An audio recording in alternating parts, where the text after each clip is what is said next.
এ গণজমায়েত পিলখানা হত্যাকাণ্ডে আটক বিডিআর সদস্যদের স্বজনদের সঙ্গে এসেছেন চাকরিচ্যুত তৎকালীন সদস্যরাও।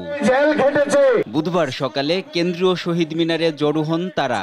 এ সময় পিলখানা হত্যাকাণ্ডের সুষ্ঠু বিচার, চাকরিতে পুনর্বহাল ও আটকদের মুক্তির দাবি জানানো হয়। তাদেরকে সমর্থন জানায় বৈষম্য বিরোধী ছাত্র আন্দোলন।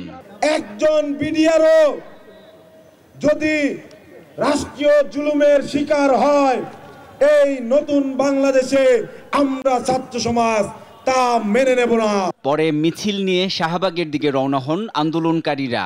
দাবি নিয়ে প্রধান উপদেষ্টার কার্যালয়ে স্মারকলিপি দিতে গেলে শাহবাগে আটকে দেয় পুলিশ। পরে সেখানেই অবস্থান কর্মসূচি পালন করে তারা। এই 18,500 লোকের পুনর্বহালের দাবি করছি।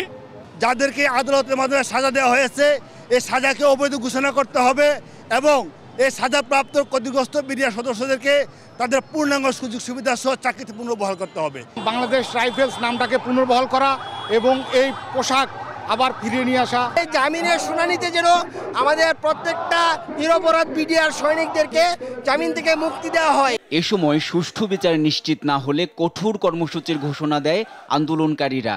জানান, গেল 15 বছরের ক্ষোভ আর মানবেতর জীবনযাপনের গল্প।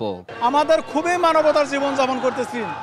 আমাদের অনেকের ঘরে চাউল থাকে না, কামলা বেচতে হয়, আমাদের রিক্সা চালাতে হয়, আমাদের অন্যের ঘরে দারোয়ানগিরি করতে হয়, গার্মেন্টসে সিকিউরিটি গার্ডে চাকরি করতে হয়। নির্যাতিত আর কিছু হতে পারে না।